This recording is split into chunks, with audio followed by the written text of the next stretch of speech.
DC generator, ठीक है। चलो, तो कल क्या पढ़ा था हम लोगों ने? कल पढ़ा था हम लोगों ने फ्लेमिंग का राइट हैंड रूल और लेफ्ट हैंड रूल। उसके अलावा थोड़ा मैंने इंडक्शन बताया था, इंडक्शन क्या होता है, म्यूचुअल इंडक्शन क्या होता है, सेल्फ इंडक्शन क्या होता है। आज हम लोग जो है डीसी जनरेटर पढ़ेंगे। डीसी जनरेटर में सबसे पहले तो हमें पता होना चाहिए कि डीसी जनरेटर किस सिद्धांत पर कार्य करता है। किस सिद्धांत पर कार्य करता है? फैराडे के इलेक्ट्रोमैग्नेटिक इंडक्शन के सिद्धांत पर कार्य करता है, ठीक है। क्या करता है डीसी जनरेटर कि जो मैकेनिकल एनर्जी को इलेक्ट्रिकल एनर्जी में बदलता है, ठीक है।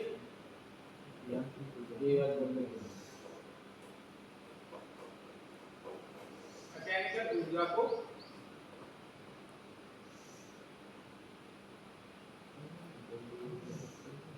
विद्युत ऊर्जा में बदलता है।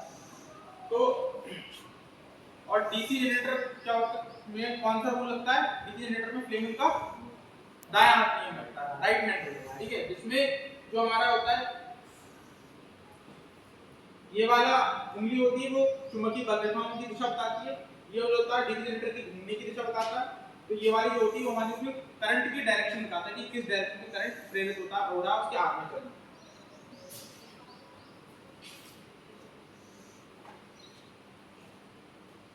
अब हम पहले जो है जनरेटर के टाइप्स पढ़ लेते हैं, टाइप्स ऑफ डीसी जनरेटर, ठीक है।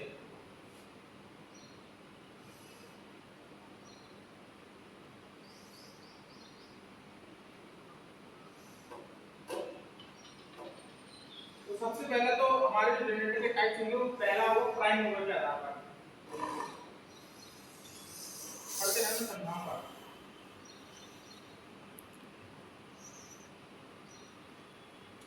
प्राइम मूवर के आधार पर का मतलब है कि हम जनरेटर को किस चीज से घुमा रहे हैं। क्योंकि जनरेटर को हम पहले मैकेनिकल एनर्जी देंगे, उसे घुमाएंगे, तभी तो वो क्या बोलते हैं हमें इलेक्ट्रिकल एनर्जी देगा। तो प्राइम मूवर के आधार पर जैसे मान लो हमारे वाटर टरबाइन हुए,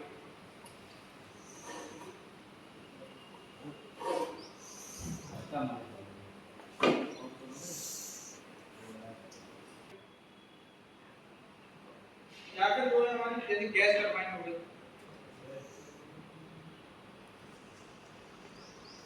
मतलब क्या है कि हमारे जैसे कि जहाँ पर बिजली बनती है ना, जहाँ पर तो हम यूज नहीं करते हैं, यहाँ पर तो हम प्राइम मूवर के आधार पर भी मोटर वगैरह यूज करते हैं।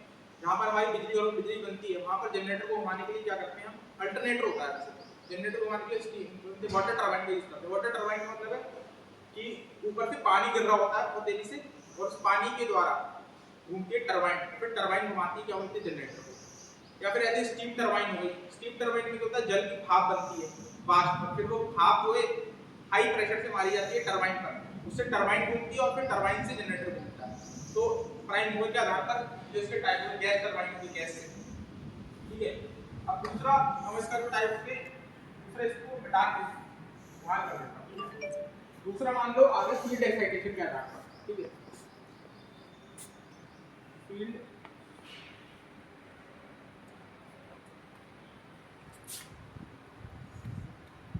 एक्साइटेशन के आधार पर, अब स्किप करके बनाया।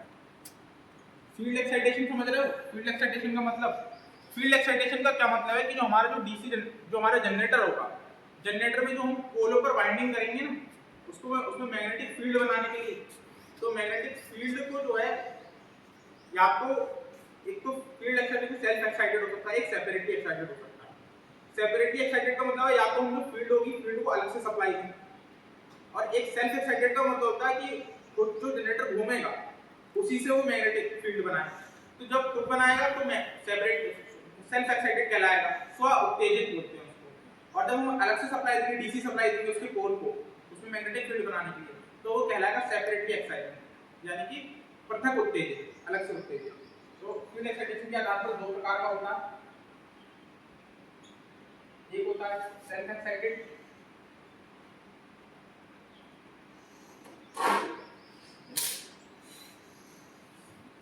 एक होता है सेपरेटली एक्साइटेड।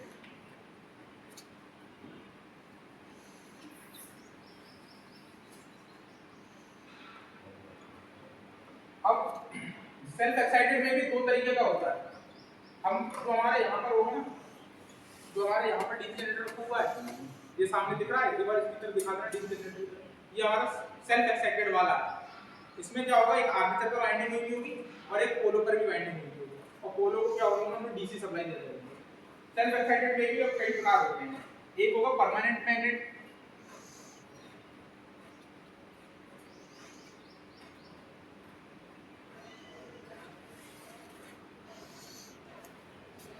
ठीक है, और एक होगा इलेक्ट्रोमैग्नेट।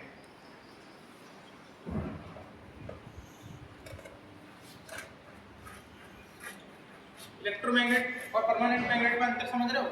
एक तो होगा permanent magnet type. Permanent magnet जो हम लोगों ने अपनी मैग्नेट देखी है छोटी घरों में, हमने कार हमारे उसमें स्पीकर वगैरह में देखी होगी, तो जो जो प्रकृति में चुंबक पाई जाती है उसको परमानेंट मैग्नेट बोलते हैं। वो भी होती है लेकिन वो छोटी मशीनों के लिए काम में लाई जाती है। अब हमारा जो बड़ा जनरेटर है तो ये चलेगा नहीं उससे, तो इसके लिए हमें जरूरत पड़ती है इलेक्ट्रोमैग्नेट की। इलेक्ट्रोमैग्नेट वही बनेगा, एस4 बनेगा, तो वो एक इलेक्ट्रोमैग्नेट टाइप हो गया, एक परमानेंट टाइप हो गया। अब इसमें भी जो हम लोग ज्यादातर यूज करते हैं वो इलेक्ट्रोमैग्नेट टाइप करते हैं। अब आ गए ये मेन डीसी जनरेटर के प्रकार। इसमें भी एक होगा सीरीज जनरेटर, एक होगा क्या बोलते हैं शंट जनरेटर, और एक होगा क्या बोलते हैं कंपाउंड जनरेटर।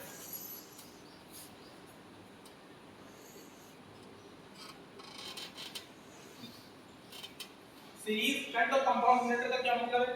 सीरीज जनरेटर का मतलब है जो सीरीज जनरेटर में हमारी जो आर्मेचर फील्ड वाइंडिंग होती है वो आर्मेचर की सीरीज में जुड़ी होती है, ठीक है। वो मैं आपको समझाऊंगा। जैसे कि मान लो ये हमारा आर्मेचर है, आर्मेचर का मतलब समझ रहे हो? आर्मेचर का मतलब जो बीच में जो देखा होगा पोल होता है जिसमें वाइंडिंग बनी होती है, बहुत सारी कई सारे, उसको आर्मेचर बोलते हैं। और जो फील्ड वाइंडिंग होती है ना, फील्ड वाइंडिंग मतलब पोल पर वाइंडिंग हुई होती है, पोल हो गई तो एनोड साउथ पोल है, उन पर जो वाइंडिंग होगी वो इसकी सीरीज में जुड़ी हुई होगी, तो वो होता है सीरीज जनरेटर, ये वाला। और शंट जनरेटर क्या होगा कि शंट जनरेटर में जो वाइंडिंग होगी वो पैरेलल में जुड़ी होगी आर्मेचर में, इस तरीके से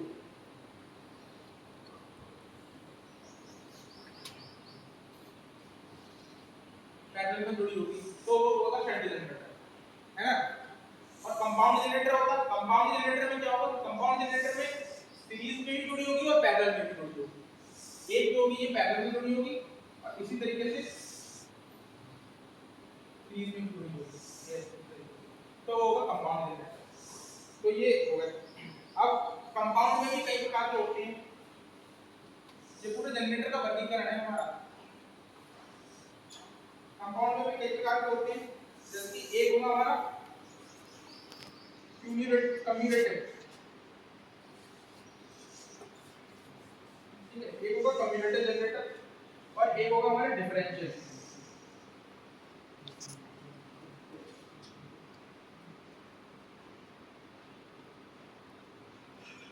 एक होगा डिफरेंशियल जनरेटर। अब क्यूमुलेटिव में और डिफरेंशियल जनरेटर में क्या है? क्यूमुलेटिव में मतलब होगा कि जिस जनरेटर में जो हमारी फील्ड वाइंडिंग होगी वो आर्मेचर वाइंडिंग का जो फ्लक्स होगा, दोनों का फ्लक्स होता है, फील्ड वाइंडिंग आर्मेचर वाइंडिंग के फ्लक्स का समर्थन कर रही होगी, जुड़ रहा होगा फील्ड वाइंडिंग और आर्मेचर वाइंडिंग का फ्लक्स, वो कहलाएगा क्यूमुलेटिव जनरेटर। और इसमें जो फील्ड वाइंडिंग होगी वो आर्मेचर वाइंडिंग की विपरीत दिशा में होगी, यानी कि मान लो इसके फ्लक्स की डायरेक्शन इस दिशा में है और इसके फ्लक्स की डायरेक्शन इस दिशा में है, तो ये विपरीत होगी, एक दूसरे का विरोध करेंगे। जिसमें विरोध करेगा फील्ड फ्लक्स आर्मेचर फ्लक्स का विरोध करेगा वो कहलाएगा differential generator, differential compound generator. और जिसमें क्या मतलब सहयोग करेगा, यानी कि जुड़ेगा, जैसे कि इसमें अगर डायरेक्शन ये है और इसमें डायरेक्शन अगर ये है तो वो कहलाता है कम्यूटेटिव कंपाउंड जनरेटर। अब कम्यूटेटिव में भी कई टाइप, कम्यूटेटिव और डिफरेंशियल में भी होते हैं। लॉन्ग शंट होता है और शॉर्ट शंट होता है। लॉन्ग शंट और शॉर्ट शंट में जब ये सारी चीजें डायग्राम से समझेंगे तो ज्यादा अच्छे से समझ में आएगा। अभी तो क्या है, बोर्ड पूरा भर गया ना, इसको मैं डाल के डायग्राम बना के समझाऊंगा तो ज्यादा अच्छा समझ में आएगा। क्यूमुलेटिव का मतलब क्या है? क्यूमुलेटिव का मतलब इसमें पूरे में जुड़ी होगी, लॉन्ग में तो क्यूमुलेटिव, तो वो लॉन्ग शंट हो जाएगा। शॉर्ट शंट में क्या है कि केवल आर्मेचर की सीरीज में जुड़ी होगी तो वो शॉर्ट शंट हो जाएगा, ठीक है। तो ऐसे differential long shunt compound generator और differential short shunt compound generator ऐसे हो जाएगा cumulative long shunt compound generator और cumulative short shunt compound generator. सारे जनरेटर के अपने अपने इस्तेमाल होते हैं, हम लोग डिफरेंशियल वाले का कहीं ज़्यादा इस्तेमाल नहीं करते, ज़्यादातर हमारा कम्युटेटिव वाले का इस्तेमाल होता है, जिसमें क्या बोलते हैं फील्ड फ्लक्स होता है वो आर्मेचर फ्लक्स का क्या कर रहा होता है, सहयोग कर रहा होता है, जुड़ रहा होता है आर्मेचर फ्लक्स के साथ में। तो इतना आया समझ? ठीक है, तो रोक लो क्या। देखो अभी मैं बता रहा था कि क्यूमुलेटिव और डिफरेंशियल, लॉन्ग शॉट और शॉर्ट शॉट। देखो तो ये क्या है, ये तो हमारी क्यूमुलेटिव है, ठीक है। क्यूमुलेटिव क्यों है, देखो ये क्या है, हमारा आर्मेचर है, ठीक है। अब देखो आर्मेचर के जो है पैरेलल में क्या है, शंट वाइंडिंग जुड़ी हुई है, ठीक है। और इसके सीरीज में जो है तो सीरीज वाइंडिंग जुड़ी हुई है, ठीक है। अब देखो ये क्यूमुलेटिव क्यों है, क्योंकि वो सीरीज वाइंडिंग का फ्लक्स है और जो शंट वाइंडिंग का फ्लक्स है, दोनों की डायरेक्शन एक ही है, दोनों की डायरेक्शन एक है। ये इससे देखो सीधी में जुड़ हुआ है, इसकी डायरेक्शन एक है, तो इसलिए ये क्यूमुलेटिव है। क्यूमुलेटिव मतलब जुड़ने वाला। ये सीरीज वाइंडिंग का फ्लक्स शंट वाइंडिंग के फ्लक्स के सहयोग कर रहा है। और अब क्योंकि ये लॉन्ग शंट है, लॉन्ग शंट इसलिए क्योंकि वो जो क्योंकि शंट वाइंडिंग है वो आर्मेचर और सीरीज दोनों के पैरेलल में जुड़ी हुई है, तो इसलिए ये लॉन्ग शंट है। और जहां पे जो शंट वाइंडिंग होती है वो केवल आर्मेचर के पैरेलल में जुड़ी हुई होगी, तो वो क्या हो जाएगा, वो हो जाएगा शॉर्ट शंट। ये जो क्या बोलते हैं, जो वाइंडिंग शंट वाइंडिंग होती है, जो यानी कि पैरेलल में जुड़ी हुई होती है, अगर वो हमारी आर्मेचर और सीरीज वाइंडिंग दोनों के उसमें जुड़ी हुई है, क्या बोलते हैं पैरेलल में जुड़ी हुई है, तो वो हो जाएगी क्या बोलते हैं लॉन्ग शंट। और अगर केवल आर्मेचर के पैरेलल में जुड़ी हुई है तो वो हो जाएगा शॉर्ट शंट, ठीक है। अब क्योंकि इसमें जो हमारी सीरीज वाइंडिंग है उसकी डायरेक्शन इस तरीके से है कि वो हमारे शंट वाइंडिंग का सहयोग कर रही है, कि फ्लक्स का सहयोग कर रही है, ठीक है। सीरीज वाइंडिंग का फ्लक्स की डायरेक्शन शंट वाइंडिंग के फ्लक्स के डायरेक्शन की दिशा में है, तो इसलिए उसको हम क्या बोलेंगे, कम्युलेटिव बोलेंगे। आया तो समझ में आया था, ठीक है। अब देखो इसी तरीके से क्या बोलते हैं हम लोग डिफरेंशियल वाला बनाते हैं, तो कम्युलेटिव वाला था। डिफरेंशियल वाले में जो फ्लक्स की डायरेक्शन है वो इसके विपरीत हो जाएगी, ठीक है। यानी कि जो सीरीज फील्ड का फ्लक्स है वो शंट फील्ड के फ्लक्स के विपरीत डायरेक्शन में काम करेगा, तो उसको हम लोग क्या बोलेंगे, डिफरेंशियल बोलेंगे। क्योंकि कम्युलेटिव नहीं रह जाएगा, फिर डिफरेंशियल हो जाएगा।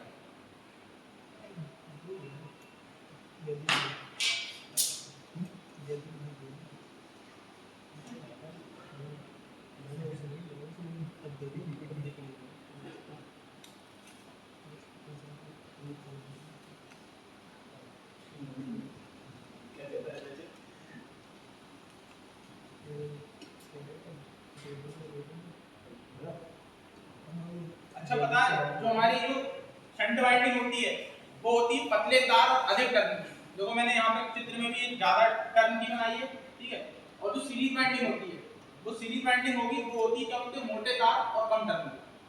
मोटे तार और कम टर्न की क्यों होती है पता है?